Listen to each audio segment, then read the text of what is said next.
लक्ष्मी जी ने बेलपत्र के वृक्ष के नीचे साधना करना प्रारंभ करा। जैसे ही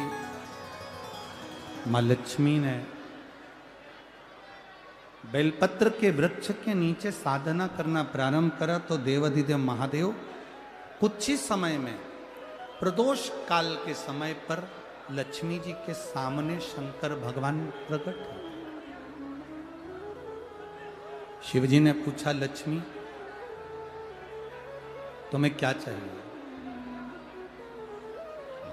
लक्ष्मी जी कहती हैं, मेरी यह अश्व की योनि, मुझे अश्वी बनना पड़ा, घोड़ी बनना पड़ा। इस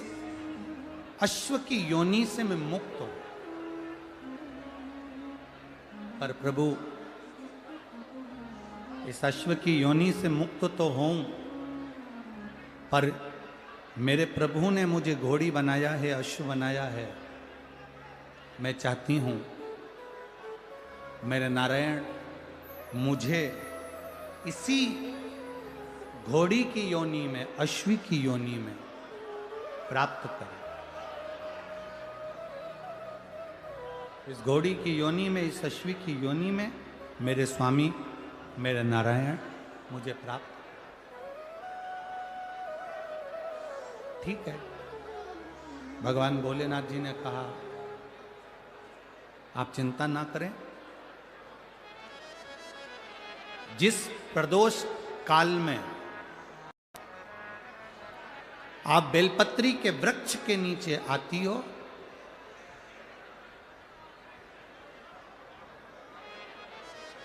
दुनिया का कितना भी दरिद्र व्यक्ति हो, चाहे दुनिया का कोई व्यक्ति ऐसा हो जिसका कभी व्यापार चलता ही नहीं हो, उसने 50 बार बदल के देख लिया, फैक्ट्री चली नहीं रही, जिस काम को करने के लिए जाते हैं वो काम टल जाता है, आज की जगह कल, कल की जगह परसों, परसों की जगह नरसों, काम होता ही नहीं। बेटा बेटी का संबंध करने जा रहे हैं पर हो ही नहीं रहा।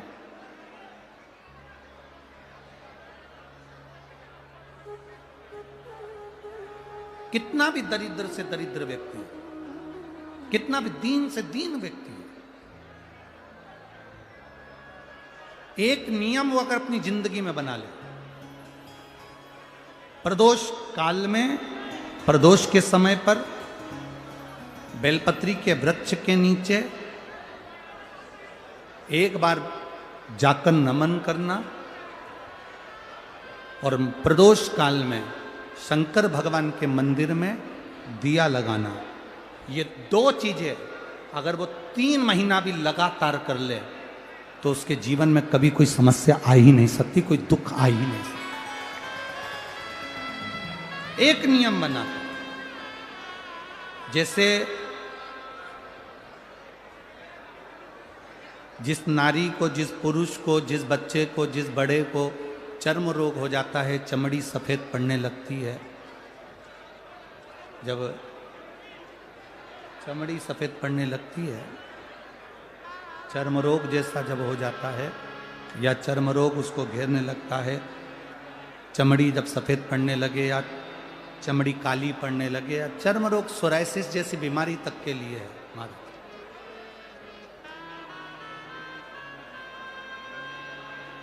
बेलपत्री के वृक्ष के नीचे की मिट्टी,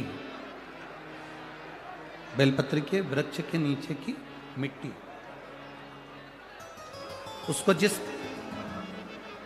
पात्र के अंदर शिवलिंग बनाने के लिए हम गलाएं, जिस पात्र के अंदर हम शिवलिंग बनाने के लिए उसको गलाएं और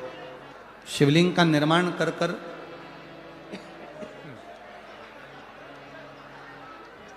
हम बेलपत्री के वृक्ष के नीचे उसका पूजन करें, उसका विसर्जन करें। और बेलपत्री के नीचे की जो मिट्टी है, जिस पात्र में गलाई जाती है, उस पात्र के पानी का स्नान, उस मिट्टी का थोड़ा सा भाग अपने शरीर पर लगाकर, जहाँ सफ़ेद चमड़ी हो रही हो या श्वेत चमड़ी हो रही हो, वहाँ लगाकर और उसका स्नान करना यदि हम प्रारंभ करें, परंतु प्रदोष जैसे अपन शंकर भगवान के मंदिर जाते हैं, दर्शन करते हैं, पूजन करते हैं, उसी तरह बेलपत्री के वृक्ष के नीचे की मिट्टी को गलाकर हम शिवलिंग का निर्माण करते हैं।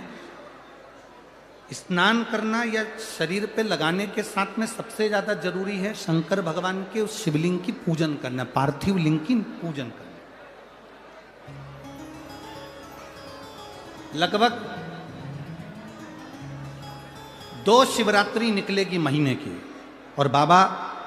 जहां जहां से चमड़ी सफेद हो रही होगी वहां वहां से धीरे धीरे बाबा अपने असली रंग को देना प्रारंभ कर देता है। इतना बेलपत्री के वृक्ष की पार्थिव लिंग निर्माण और पूजन की उस मिट्टी का इतना वर्णन हमारे शास्त्र करते हैं, इतना वर्णन।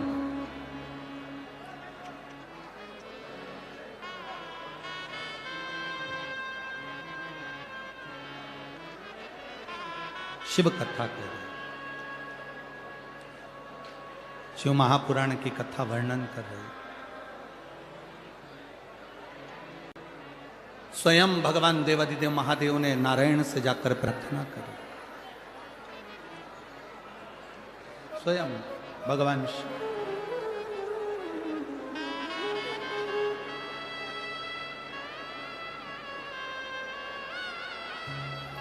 शंभु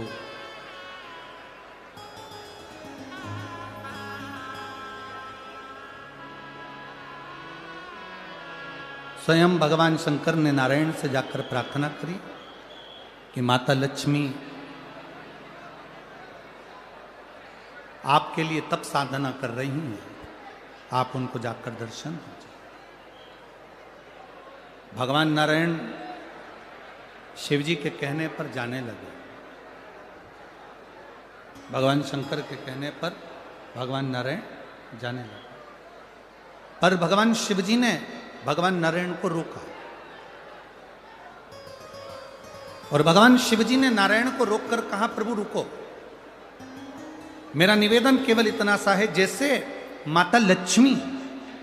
घोड़ी बनकर, अश्वी बनकर पृथ्वी पर गई हैं, आप अश्व बनकर पृथ्वी पर जाकर लक्ष्मी को लेकर आए। भगवान स्वयं नारायण अश्व बनकर पृथ्वी पर जाते हैं और लक्ष्मी जी को लेकर आते हैं।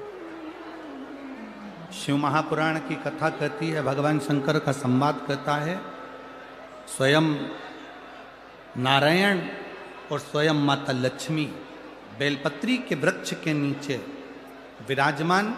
शिवलिंग का पूजन करते हैं और बेलपत्र की परिक्रमा करते हैं। जैसे ही उन्होंने बेलपत्र की परिक्रमा करी,